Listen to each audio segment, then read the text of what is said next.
Hello दोस्त, आप सभी कैसे? उम्मीद करते हैं बहुत ही मस्त और शानदार और ज़बरदस्त होंगे। आज का टॉपिक है पाचन तंत्र। क्या है? पाचन तंत्र। और आपको हर टॉपिक चित्र सहित समझाया जाता है। ये देखिए, चित्र सहित समझाया जाता है। अगर आपको मेरा समझाना हुआ अगर समझ नहीं आता है तो आप चित्र से पूरा समझ सकते हो। एक एक बात आप हर चीज़ समझ सकते हो चित्र से।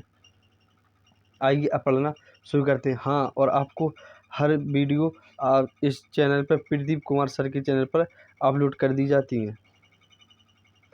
और आपको अगर कोई भी क्लास चाहिए तो आप हमें कमेंट कर कर बता सकते हैं। मनुष्य के पाचन तंत्र में सम्मिलित अंगों को दो मुख्य भागों में बांटा गया है।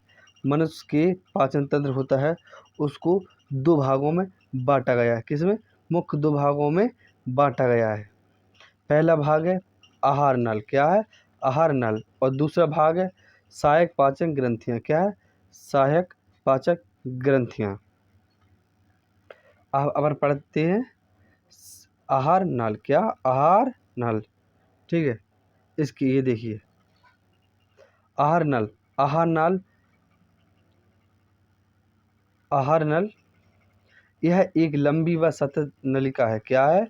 ये वाली लंबी व सतत नलिका है। आहार नल लंबी और वह सतत नलिका है जो मुख से गुदा तक है। कहाँ से? जो मुख से यहाँ से लेकर ये वाली कम से कम ये 30 फीट की है। देखिए ये 30 फीट की है। ये मुख से लेकर सीधी गुदा तक है, फैली हुई है। मनुष्य का क्या?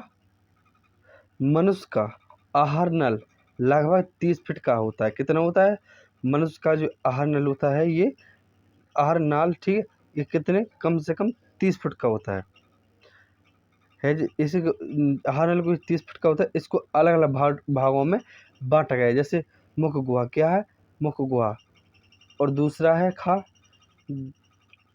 ग्रसनी। क्या है? ग्रसनी। ठीक है, ग्रसनी।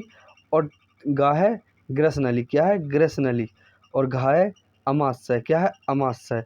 चा है छोटी आंत और छा है बड़ी आंत। चा है छोटी आंत और छा है बड़ी आंत। अब अपन पढ़ते हैं मुख गुहा। क्या पढ़ते हैं? अपनी हेडिंग है मुख गुहा। देखिए ये है मुख अपना। ठीक है, ये मुख गुहा, ये वाली नली। देखिए आहार नाल बोला तो इसको ये वाली नली की वो देखिए मुख गुहा का। मुख गुहा आहार नल पहला भाग है। कैसा है? मुख गुहा आहार नल का पहला भाग है। ये वाला जो हमने आपको आहार नल बताया था, ठीक है, आहार नल बताया था उसका पहला भाग है मुख गुहा। क्या है? मुख गुहा। मुख गुहा में जीभ और दांत आते हैं। क्या क्या आते हैं? मुख गुहा में जीभ और दांत आते हैं। स्वाद का स्वाद का अनुभव करने के लिए जीभ की ऊपरी ऊपरी सतह पर स्वाद कलिकाएं पाई जाती हैं। क्या पाई जाती हैं? जो अपनी जीभ होती है उसकी ऊपरी परत पे, जीभ की ऊपरी परत पे स्वाद कलिकाएं पाई जाती हैं जो मीठा, खट्टा, नमकीनी व कड़वे स्वाद का अनुभव करती हैं। अपनी जीभ होती है जो ऊपरी परत में, ये देखिए, हाँ बहुत ज़रूरी है। यह मुख गुहा आहार नल होता है, उसका ये पहला भाग है मुख गुहा। उसका उसी मुख गुहा में जीभ और क्या कहा आता है? जीभ और दांत आते। उसी जीभ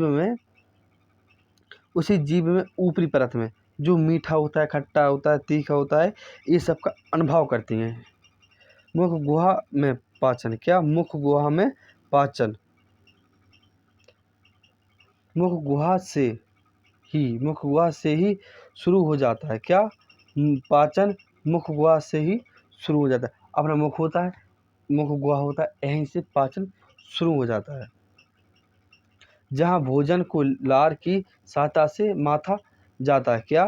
जो अपन भोजन करते हैं उसको किसकी सहायता से? लार की सहायता से माथा जाता है। मनुष्य में क्या? मनुष्य में 3 जोड़ी लार पाई जाती है। कितनी जोड़ी लार पाई जाती है? मनुष्य के अंदर शरीर में 3 जोड़ी लार पाई जाती है। सभी लार ग्रंथियां लार स्रावित करती हैं। क्या करती हैं? इस वृत्ति करती हैं जिनमें 99% जल तथा 1% एंजाइम होता है। क्या होता है? जिसमें जो जो ग्रंथियाँ पाई जाती हैं 3 प्रकार की, उसमें 99% जल, क्या 99% जल पाया जाता है, 1% एंजाइम पाया जाता है। लार में मुख्यतः 2 प्रकार के एंजाइम होते हैं। क्या? जो अपनी लार होती है, इसमें 2 प्रकार के एंजाइम होते हैं। क्या? डायलिन और लाइसोजाइम। क्या? डायलिन और लाइसोजाइम। हाँ, बहुत इम्पोर्टेंट है। ये देखिए, अपनी जो लार होती है उसमें 2 तरह के एंजाइम पाए जाते हैं। कौन कौन सा? डायलिन और लाइसोजाइम। ठीक है। और 24 घंटे में 1.5 लीटर लार हमारे शरीर में बनता है। कितना लार बनता है हमारे शरीर में? 24 घंटे में 1.5 लीटर 1.5 लीटर लार हमारे शरीर में बनता है। मेढक और व्हेल। क्या? मेढक और व्हेल में लार ग्रंथियां नहीं पाई जाती। किस किस में नहीं पाई जाती हैं? मेढक और व्हेल में लार ग्रंथियां नहीं पाई जाती। अगर आपको वीडियो अच्छी लगे तो शेयर जरूर करें। बहुत मेहनत लगती है कसम बनाने में, हर पीडीएफ बनानी पड़ती है। आप पढ़ते हैं मानव दांत। क्या पढ़ते हैं? मानव दांत। ये देखिए, अलग अलग भागों में अलग अलग परत बांटी गई है। ये देखिए, ठीक है। अब पढ़ते हैं अपन मानव दांत। क्या पढ़ते हैं? मानव दांत। अस्थायी दांत। क्या? अस्थायी दांत, मिल्क टीथ, अपन जिसको बोलते हैं मिल्क टीथ, अस्थायी दांत। पहला मिल्क दांत 6 महीने की उम्र में, और क्या? पहला मिल्क दांत होते हैं जो 6 महीने की उम्र में, और पहला परमानेंट टीथ। क्या? परमानेंट टीथ 6 वर्ष की उम्र में आता है। कब आता है? जब 6 महीने के आप होते हो, 6 महीने तो अपने क्या होते हैं? मिल्क वाले दूध के दांत होते हैं, जिसको बोलते हैं दूध के दांत। उसके बाद अगर आप 6 वर्ष की उम्र में आता है तो उसको परमानेंट टीथ बोला जाता है। टीथ। अकल का दांत। क्या? अकल का दांत सबसे अंतिम दांत होता है। क्या बोला जाता है? जो सबसे अंतिम दांत अभी आपने के, इसको बोला जाता है अकल का दांत। क्या बोला जाता है? अकल का दांत होता है। और यह 25 वर्ष की उम्र में आता है। कितनी वर्ष की उम्र में आता है? यह 25 वर्ष की उम्र में आता है। क्या आता है? अकल का दांत कितनी उम्र में आता है? 25 वर्ष की उम्र में अकल का दांत आता है। अगला देखते हैं, दांतों के ऊपर उजली परत, इनमें एनिमल से बनी होती है। किससे बनी होती है? दांतों की जो ऊपरी परत होती है, उजली परत बोला जाता है इसको। वो परत एनिमल से बनी होती है। एनिमल से बनी होती है। एनिमल हमारे शरीर का सबसे मजबूत भाग है। क्या है? हमारे शरीर का सबसे मजबूत भाग क्या है? एनिमल हमारे शरीर का सबसे मजबूत भाग है। हाँ, ये हर एग्जाम में पूछा जाता है कि हमारे शरीर का सबसे मजबूत भाग कौन सा है, तो इसका सही उत्तर होगा एनिमल। क्या है? एनिमल। मनुष्य में 4 प्रकार के दांत पाए जाते हैं। मनुष्य में कितने प्रकार के दांत पाए जाते हैं? मनुष्य में 4 प्रकार के दांत पाए जाते हैं। कृतांक, रदनक, कौन सा? कृतांक, रदनक, अग्र, अग्र। 4 प्रकार के दांत कितने पाए जाते हैं? 4 प्रकार के दांत पाए जाते हैं। पहला है कौन सा? कौन सा? कृतक। कौन सा? कृतक। ये कृतक सबसे आगे के दांत होते हैं। कौन से? ये सबसे आगे की दांत अपनी होती है। ये कौन सी होती है? ये कृतक होती है। देखिए, आइए हम बताते हैं। ये वाले कौन से होते हैं? कृतक। जो सबसे आगे पाई जाती है ये होते हैं कृतक दांत, जिसका कार्य भोजन को काटने का होता है। क्या होता है? जो अपने आगे दांत पाए जाते हैं उसको अपन क्या बोलते हैं? कृतक बोलते हैं। और इसमें जो भोजन काटने का काम अपने करते हैं, जो भोजन को काटते हैं, ठीक है, वो कृतक बोला जाता है। और रदनक क्या बोला जाता है?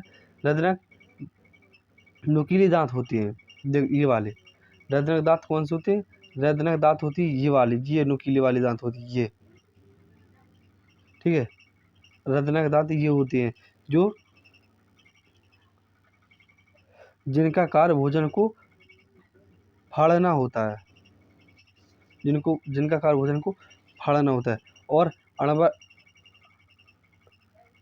अग्रचाणक तथा चाणक को गाल दंत कहा जाता है। क्या कहा जाता है? गाल दंत इनको कहा जाता है, जिनका कार्य भोजन को पीसना होता है। ये देखिए, आप एक बहुत याद करना है, या थोड़ी मेरी गले में यार ऐसा होता है कि मैं कभी भी जीभ नहीं लुटती, तो इसलिए थोड़ा गलती क्षमा कीजिए, ठीक है। देखो, भोजन का कार्य काटना अलग दांतों का होता है, भोजन का फाड़ना अलग अलग दांतों का होता है, और भोजन को जिनका पीसना काम अलग होता है। देखिए, भोजन जो आप करते हो अलग अलग दांतों का अलग अलग कार्य होता है, किसी का काटना होता है, किसी का फाड़ना होता है, और तो किसी का पीसना होता है। अब अपन पढ़ने जा रहे हैं ग्रसनी। क्या? ग्रसनी। अब पढ़ने जा रहे हैं अपन ग्रसनी। इसको किसको बोला जाता है ग्रसनी? इसको बोला जाता है, ये देखिए, मुख गुहा का पिछला भाग ग्रसनी कहा जाता है। किसको? मुख गुहा का जो पिछला भाग होता है ये, ठीक है, इसको क्या बोला जाता है? इसको बोला जाता है ग्रसनी, ग्रसनली। अभी अपन पढ़ी थी ग्रसनी, अब पढ़ा जाए अपने ग्रसनली। क्या? ग्रसनली। ये वाली देखिए, ये है ग्रसनली। इसके पीछे भाग को क्या जाता है? एक क्या कहा जाता है? एक क्या कहा जाता है? ग्रसनी कहा जाता है। अब अपन जाए ग्रसनली। ग्रसनली ये देखो, आप अच्छी तरह से समझाते हैं, समझ। ग्रसनली मुख गुहा से लार युक्त भोजन ग्रसनली में पहुंचाता है। क्या करता है? जो मुख गुहा से लार, जो मुख गुहा से अपन लार अर्जित करते हो तुम, ये वाली युक्त भोजन ग्रसनली में पहुंचाता है। युक्त ग्रस कहाँ पहुंचाता है? भोजन ग्रसनली में पहुंचाता है। यह एक लंबी नली है। क्या है? ये वाली एक लंबी नली है जो अमाशय में खुलती है। किस में खुलती है? अमाशय में। जो अमाशय में अंदर जाकर खुलती है। कौन सी? ग्रसनली जो होती है वो अंदर जाकर अमाशय में खुलती है, जिनमें इसमें से भोजन नीचे की ओर खिसकता है। कौन सा? ये अंदर जाती है, भोजन को बाहर से ली जाती है, तो अंदर जब जाके ये अमाशय में खुलती है, तो अंदर जाके जब फिर भोजन नीचे की ओर खिसकता है। किससे खिसकता है? यह कोई पाचन क्रिया नहीं है। क्या? ग्रसनली कोई पाचन क्रिया नहीं है। अब अपन पढ़ जाए अमाशय। क्या? अमाशय। अमाशय की रचना, ठीक है। चौथा है अमाशय। अमाशय प्रोटीन पाचन का प्रमुख स्थान है। क्या? जो प्रोटीन आप अर्जित करते हो उसका पाचन का प्रमुख स्थान क्या है? अमाशय है। अमाशय की भीतरी दीवार क्या? अमाशय की भीतरी दीवार भीतरी दीवार पर उपस्थित जठर ग्रंथियां जठर रस तीव्रित करती हैं। क्या? जो देखिए, ये देखो अमाशय,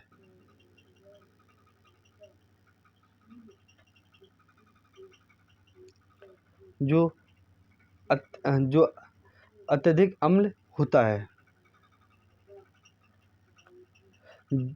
जठर रस में पाचक एंजाइम्स, जैसे जठर रस में क्या का पाया जाता है? जैसे कैप्सिन, रेनिन, हाइड्रोक्लोरिक अम्ल और मैक्यूस। क्या? और मैक्यू कौन कौन सा? पेप्सिन, रेनिन, हाइड्रोक्लोरिक अम्ल और मैक्यूस आदि। पेप्सिन। क्या? पेप्सिन यह प्रोटीन का पाचन करता है। किसका करता है? यह प्रोटीन का पाचन करता है। क्या करता है? पेप्सिन किसका पाचन करता है? प्रोटीन का पाचन करता है।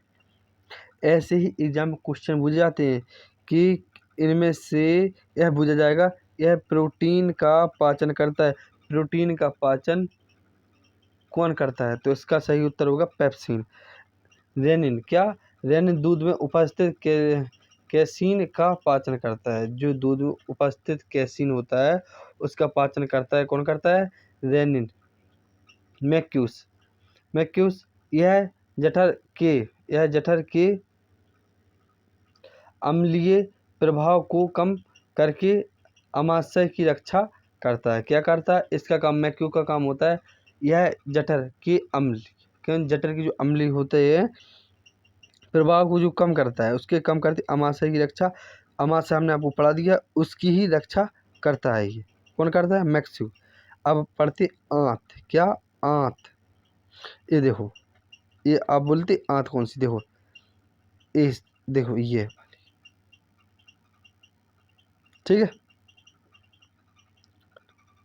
अब पढ़ते हैं आंत। मनुष्य की आंत की लंबाई कितनी होती है? लगभग 22 फीट होती है। कितनी होती है? ये बहुत इंपॉर्टेंट है, हर क्वेश्चन में आता है। मनुष्य की आंत की लंबाई कितनी होती है?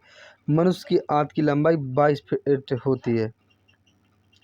शाकाहारियों में आंत की लंबाई अपेक्षाकृत अधिक होती है। कितनी?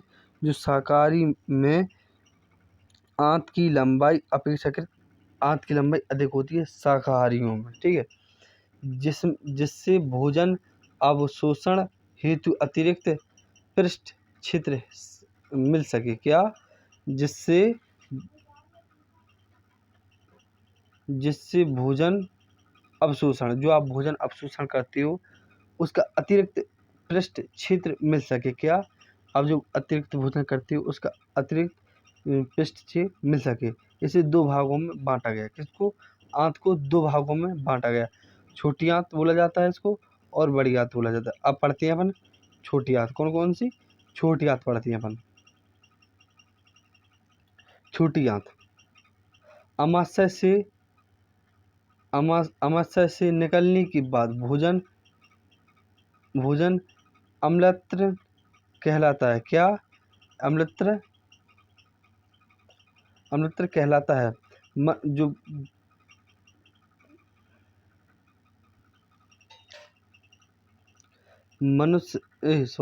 अमाशय से निकलने के बाद जो अमाशय से भोजन निकलता है उसको अपन क्या बोला जाता है? उसका बोला जाता है अमात्र। क्या बोला जाता है? अमात्र।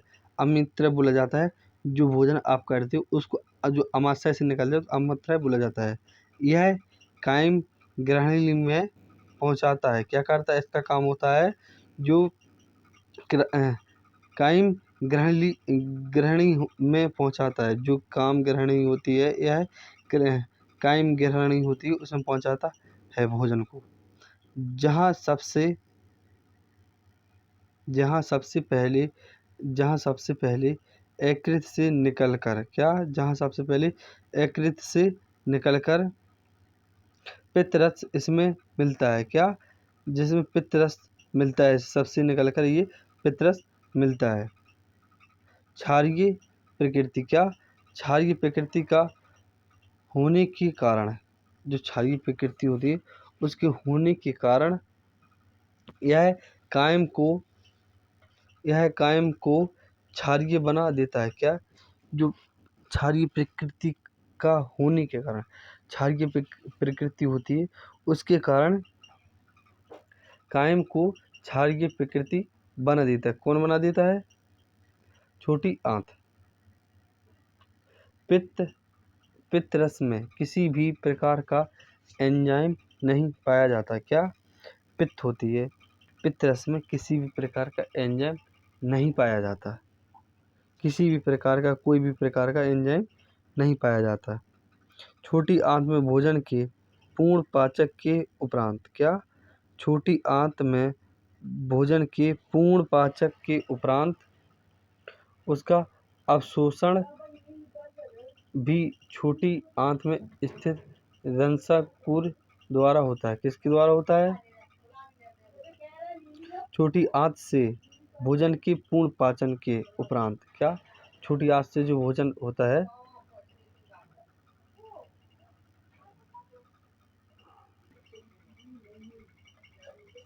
छोटी आंत में भोजन के पूर्ण पाचन के उपरांत जो छोटी आंत में भोजन के जो पाचन होते हैं उसका अवशोषण भी छोटी आंत में स्थित जो छोटी आंत में रंस अनुकर होते हैं उनके द्वारा होता है। छोटी आंत में जो भोजन होता है छोटी आंत में स्थित जो रंस अनुकर उनके द्वारा अवशोषण भी होता है। बिना पचा हुआ कायम, क्या बिना पचा हुआ कायम बड़ी आंत में पहुंचता है। क्या जो बिना पचा हुआ है भोजन होता है वो किस पहुंचता है, वो बड़ी आंत में पहुंचता है जहाँ जल का अवशोषण होता है। बड़ी आंत में क्या, जहाँ जल का अवशोषण होता है एवं शेष कायम मल के रूप में मलाशय में एकत्र होकर गुदा द्वारा बाहर निकाल दिया जाता है। देख आप समझिए, आप जो अब बिना पचा हुआ खाना किस में जाता है, तो बड़ी आंत में जाता है। ठीक है, बिना पचा हुआ खाना कहाँ जाता है, बड़ी आंत में जाता है जहाँ जल को अवशोषण होता है। किस में होता है, बड़ी आंत में जल का अवशोषण होता है एवं शेष कायम जो खाना बचा होता है, शेष जो अपने अंदर खाना बचा होता है उसे मल के द्वारा मलाशय में बड़ी आंत के द्वारा जो शेष खाना बचा होता है वो मलाशय में पहुंच जाता है मल के द्वारा और गुदा के द्वारा बाहर निकाल दिया जाता है। उसको गुदा के द्वारा बाहर निकाल दिया जाता है।